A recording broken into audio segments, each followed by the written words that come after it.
Yo, what up, man? This is not a podcast. It's just my thoughts with Rob Markman. Yo, today I want to talk about Mustard, man. Mustard dropped Faith of a Mustard Seed. Sold 18K the first week. Sold. I'm definitely doing that in quotation. Sold 18K in the first week. And then he got on Twitter and, went at academics for reporting his first week sales. This is all still remnants of Drake versus Kendrick Lamar and who feels what and how the media plays into it, how artists feel about it. So I want to get into that, but I want to get into a larger conversation about just sales in general, against sales in general, and what that means in 2024, because I have strong feelings about it, and I want to hear from y'all. Before we get into that discussion, though, definitely want to shout out the memberships. There's a button to join. Like, if you click below, there's a button that says join. We're doing this monthly music club where we take the whole month of August and we're going to listen to an album. We have a Discord where we'll discuss the album throughout the whole month of August, plus other things. Kanye drops a new album. We're in the Discord talking about it. But so for the month of August, shout out to A Quincy, who's a member. One of the suggestions that were thrown out, there were a couple of suggestions. There were Joey Badass 2000. There was Drake, Nothing Was the Same. Drake, Nothing Was the Same is actually my favorite Drake album. I think it's a classic. I want to revisit that in the month of August. I think so. We're gonna listen. We're gonna go back and re-listen to Drake. Nothing Was the Same, and how do we feel about it in 2024? I guess we have to take into account after this battle with Kendrick. Does the album sound different? I actually listened to it recently too. Just my favorite Drake album. But we're gonna go through it, and then at the end of the month, so we have this Discord where we talk to each other all the time, 24/7. And then at the end of the month, I'm going to do a live stream, and with all the members are going to join the live stream, and we're going to go track by track and talk about the album and talk about how it holds up. And is it a classic? Is it not? How do we feel about it? And just have a discussion. It's like a book club, but for music. So definitely click that button. Definitely join. Shout out to everybody who's joined already. All right. More to come. But, getting back to this Mustard thing. So, look, I'll put this on the screen. So Mustard had tweeted the other day, I believe this was on Friday. He tweeted, "These Drake bots are the nation of Drizlam," which is funny, which is hilarious.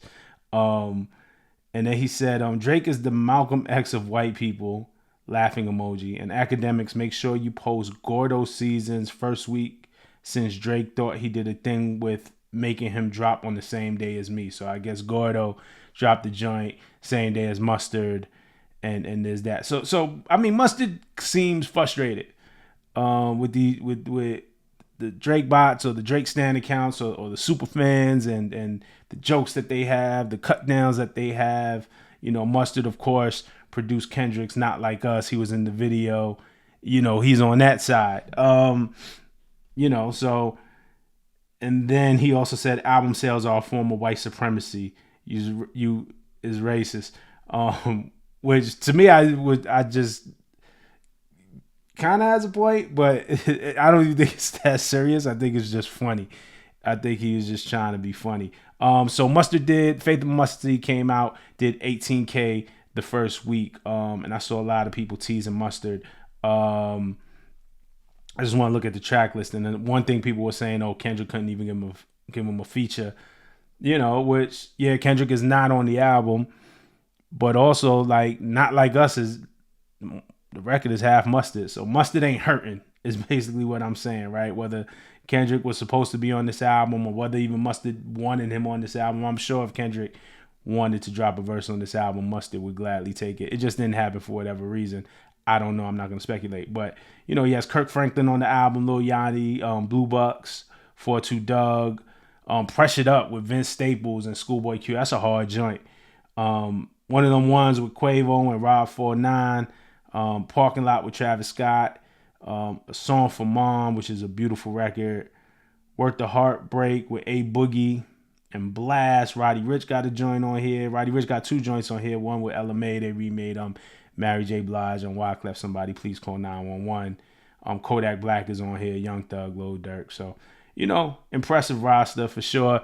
I'll be honest. I forgot. And the album came out the week before last, right? So July 26th. I'm gonna be honest.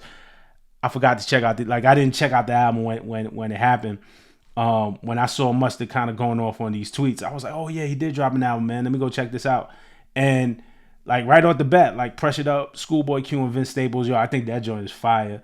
Parking Lot have been out for a while. I'm not the biggest Travis Scott fan, especially when Travis Scott is on somebody else's records. I always feel like as a feature, like I feel like Travis is always best when he gets to fully bake a record. So usually like on his own albums, like it probably goes through a bunch of iterations, bunch of post production, just really tweak to get it right. And I feel like maybe he doesn't get that on features. So I'm not the biggest Travis Scott fan. I'm not really a fan of his features. Kind of hit or miss on me, but I like Parking Lot mostly because of the beat and the sample.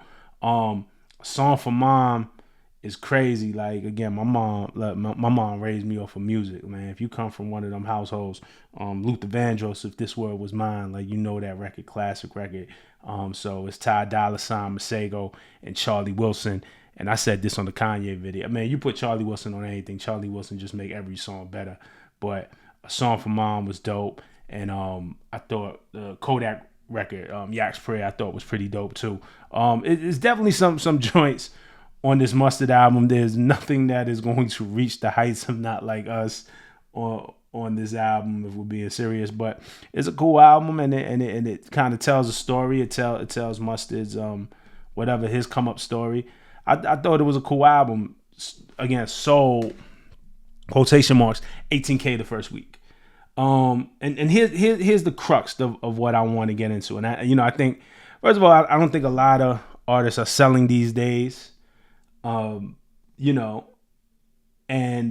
I think Mustard is getting caught up. This conversation has as much to do with Mustard because of his proximity to Kendrick, and so this Drake versus Kendrick. So this is why this kind of blew up into a thing, right? But here's my basic argument. Like one before I even get to that, I question like if fans are even fans of music anymore. Like I'm talking to y'all. I know we got like a real cool fan base, and we talk music in these comments.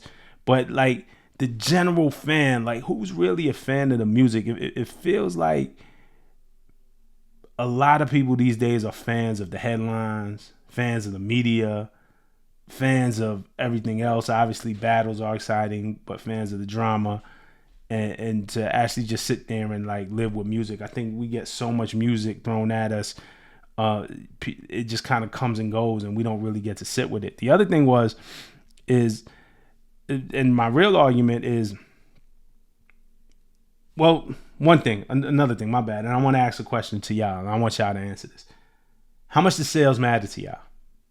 How much do the sales dictate how you feel about the music? And be honest, because there are absolutely people who an album that's platinum, double platinum, triple platinum, like they feel better about than, you always get this thing like when we get into these debates and arguments, nah, that shit wasn't hot and didn't sell. And to me, personally, that never mattered to me. Like I liked what I liked. Like again, coming up, and I'm a lot older than a lot of people making the other arguments, but Nas Illmatic, a classic. I didn't know what that sold this first week. I wasn't privy to the numbers at 13, 14 years old when that dropped. I just knew I liked the record. You know what I'm saying? And then I guess by even those standards, I mean, it sold 63,000 this first week. There were definitely bigger records in the hip hop space, like Doggy Style, huge, monumental. A year prior in '93, Doggy Style comes out. It's actually a couple of months prior, and sells something like over 800,000 the first week compared to Nas' Illmatic 63,000. Now, when you talk about Snoop and when you talk about Nas, look, 30 plus years later, like Hall of Fame rappers. You know what I'm saying? Like Hall of Fame talent. Like those first week sales don't matter. These guys have 30-year careers, multiple classics under their belt, multiple hits under their belt. Reasonable Doubt. I didn't know what it sold this first week. I had to look it up. 43,000. Notorious B.I.G. Ready to Die. I didn't know what it sold this first week. I just knew I fucked with the record. Even and now is more sort of my job to be in the know. But unless I'm really reporting on it, I don't really care. Like Vince Staples, Dark Times. Look, we're a little more than halfway through the year. When it's all said and done, I think Vince Staples has one of the best albums this year. I think Dark Times is a strong album, something I still go back and listen to. It's been out for a couple weeks, and it still kind of has stayed in rotation. I don't know what it sold. I don't. And again, we're gonna get back to that soul. Every time I say soul, you got to picture me doing it with quotation marks. I don't imagine that it sold months. Vince has never been the platinum guy, the double platinum guy, the triple platinum guy, the quadruple platinum guy. Like, Vince isn't that, but he make a hell of a record. Rhapsody, Please Don't Cry. I think one of the best albums this year. I think when it's all said and done, one of the better albums this year. I don't know what it sold. I couldn't tell you what Schoolboy Q Blue Lips sold. These are kind of my 3 favorite albums this year so far. You know what I'm saying?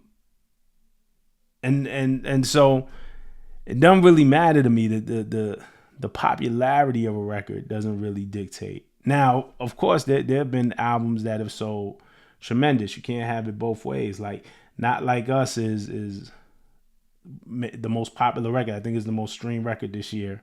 Not it's up there. I think it's platinum already. It might be on its way to double. I'm not sure. Not Like Us is a popular record, right? I like Not Like Us. I mean, we liked it when we heard it. Like, it's a hard record no matter what it sold. I'm like, man, this is a hard record. The what it sells or what it streams is the bonus, is the cherry on top. It's cool. Look, I got plaques on my wall, so I'm not gonna sit here and say that sales don't matter. It is the music business. Like, it was cool. I've spoken about this. A lot of people asked in my comments. Matt was a friend of mine, Matt Miller, and he and his team gifted me that plaque. So it was cool to see Matt get his first gold record, his first 500,000 sales or sales equivalents. So we're not gonna sit here and say sales don't matter. I was part of the business side of that Ice Spice Munch record. It was cool to see that go gold. I'm not gonna say that don't matter. I don't know if you can see it. It's not in frame, but Young M.A. Ooh, you know what I'm saying? When that one went, what's that? That's a platinum plaque. That's a 3 times platinum plaque that they gifted me for supporting the record. I didn't have anything to do with that record. It was a gift, and so those things are cool. But to me, they don't dictate. That's the cherry on top, right? They don't dictate if something is good. And there's a segment of the fans, of the population, of people out there that will disregard something if it's not selling, if it's not streaming, if it's not popular.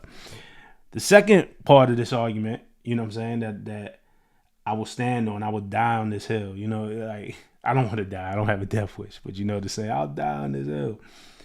Yo, I don't know why in 2024 we still calculate sales. Nobody's buying anything. There's few of us. I mean, vinyl sales are up. That's still a small percentage of what's going on. CD sales, because of nostalgia, are starting to go up. When I love a project for real, I go buy it on iTunes just because I want the sale to register for an artist. I like to support artists in that way. But very few people are buying. So why do we insist as an industry to keep tabulating sales every week? That doesn't make sense to me. And how those sales numbers are calculated, for those who don't know, is streaming equivalents. So most of the bulk of the music is being consumed through streaming, and then Billboard and RIAA, somebody, whoever had determined, SoundScan, I don't know, somebody had determined that like 1,500 streams equals 1 sale. But it's a little bit different if you're listening on the free tier of Spotify, if it's the paid tier. Different streams account towards a sale, but generally something like 1,500 streams equals 1 sale. And why do we have to convert streams to sales? They're not the same thing. I'm sorry. Even this whole thing of artists now breaking records. Like, you're seeing like Michael Jackson records being broken and sales records being broken. It was like, nah, it was a different era when you really loved the song and you had to get up and go out and buy that record. That's a very intentional action. Hey, I'm gonna leave my house. I'm gonna take this money. I'm gonna go to the record store and I'm gonna buy this record, as opposed to now our point of entry. What we're buying is access to stream the record. We don't even own the record, so you're paying to stream it. I'm gonna pay $10 now. I think it's $11, maybe $12 a month at Spotify to have access to listen to the record. Then, and sometimes it's not even intentional. Sometimes you heard the record on a playlist and you just ain't feel like skipping. You might not even like the record, but hey, I like this playlist. All right, we'll just let this play and then get to the next song that I really like. There's the intention is different.